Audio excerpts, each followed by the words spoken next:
மாண்புமிகு பேரவைத் தலைவர் அவர்களே, கொங்கு நாட்டின் 60 ஆண்டு கால கனவு திட்டம் ஆனமலையார் நல்லாறு திட்டம். சென்ற ஆண்டு அரசுகள் அதிமுகவாக இருந்தாலும் சரி, திராவிட முன்னேற்றக் கழகமும் அதற்குண்டான முயற்சியை எடுத்து வந்திருக்கின்றார்கள்.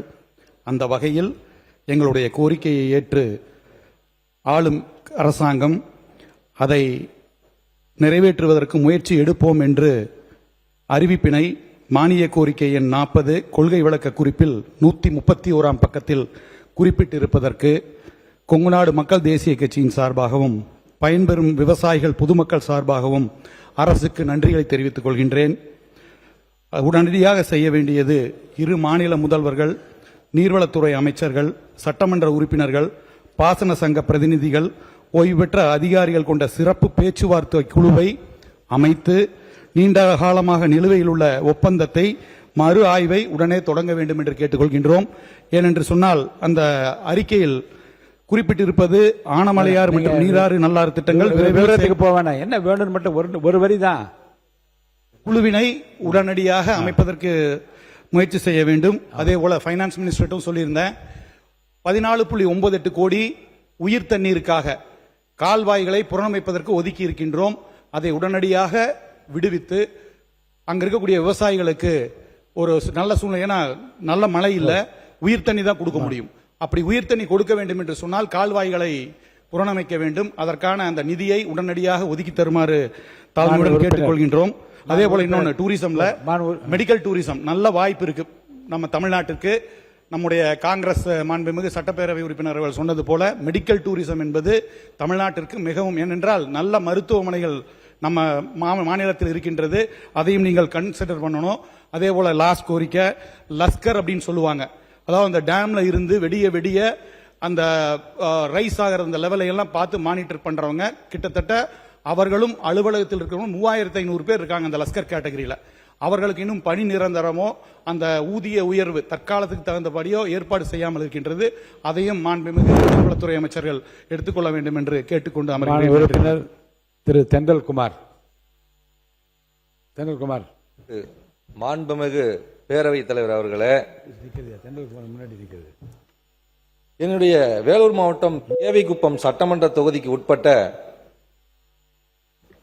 அகரஞ்சேரி கூடநகரம் இடையேயான பாலாற்றின் குறுக்கே ஒரு உயர்மட்ட மேம்பாலம் அமைத்து தருமா இந்த நம் அரசு என்று நான் கேட்கிறேன். அது மட்டும் இல்லாமல் வடார்காடு மாவட்டம்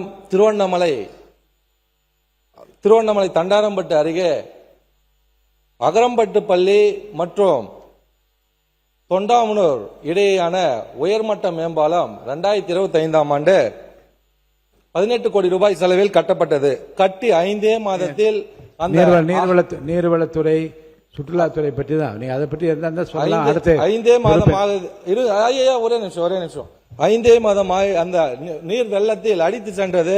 நேற்று கூட அமைச்சர் சொன்னார், முன்னாள் அமைச்சர் சொன்னார், அது நிறைய பாலத்துக்கு பெயர் வைத்திருக்கிறோம், விருது கொடுத்திருக்கிறோம். அதற்கு உறுப்பினர் திரு நீங்க பாருங்க, இந்த 2 கோரிக்கை இந்த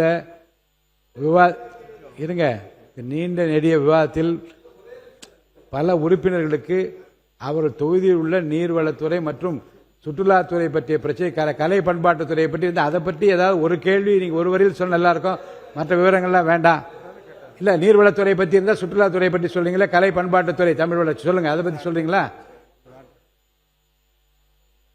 உறுப்பினர் மதார் பதருதீன் அவர்கள்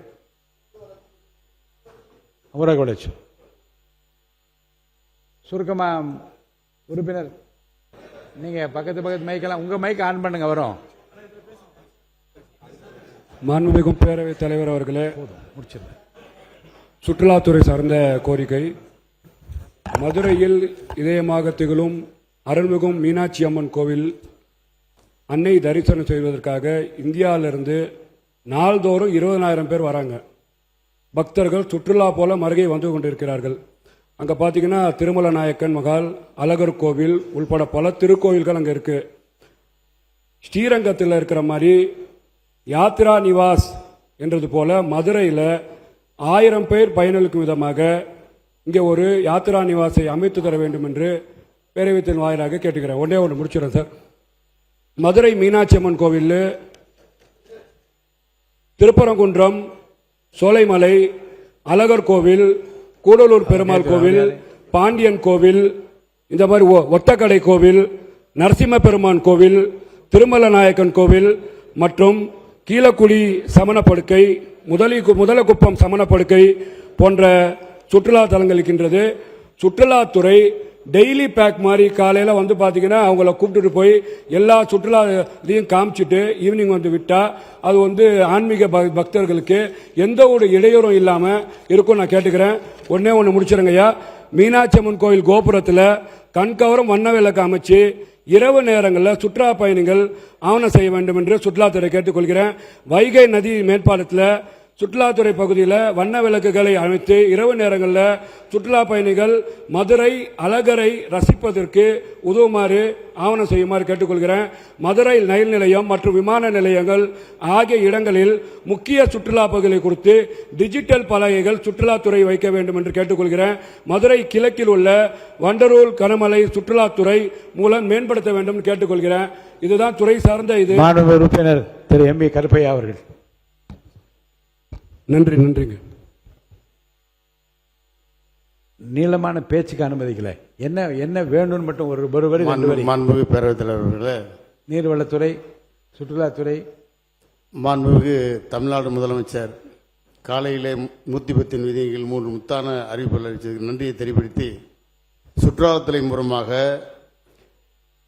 நமது குட்லாடம்பட்டி சுற்றுலாத்தலம் ஆகுவதற்கு அதை கருத்துருலாம் பெறப்பட்டு அது அப்படியே நிற்கிறது. அதனால் சுற்றுலாத்தலமாக அது மாண்புமிகு அமைச்சர் அவர்கள் அமைத்தரும்படி மாண்புமிகு தங்கள் வாயிலாக கேட்டு அமர்கிறேன். மாண்புமிகு கடற்கரை ராஜ் சார், இதுவரைக்கும் பேசாத உறுப்பினர்கள், வாய்ப்பு கிடைக்காத ஒரு புதிய உறுப்பினர் தான் நான் செலக்ட் பண்றேன். மாண்புமிகு பேரவைத் தலைவர் அவர்களே, கடந்த ஜனவரி மாதம் எங்கள் மாண்புமிகு முன்னாள் அமைச்சர் ஐபி அவர்கள் கலைஞர் கனவு வீடுகள் ஒதுக்கி கொடுத்தார்கள். அதிலே எங்கள் மாவட்டத்திலே வீடுகள் கட்டி முடிக்கப்பட்டது. அது குறிப்பாக எங்கள் சாத்தூர் தொகுதியிலே சாத்தூர் ஊராட்சி ஒன்றியமும் வெம்பக்கோட்டை ஊராட்சி ஒன்றியத்துக்கு 200 கொடுத்தாங்க. வீடுகள்லாம் கட்டி முடிக்கப்பட்டது. இன்று வரை இன்னும் 10 பைசாவோட பில் வாங்கல. மாண்புமிகு அமைச்சர் அவர்கள் அது உடனே தகுந்த ஏற்பாடு செய்து பில் கிடைக்கிறதுக்கு ஏற்பாடு செய்வோம்.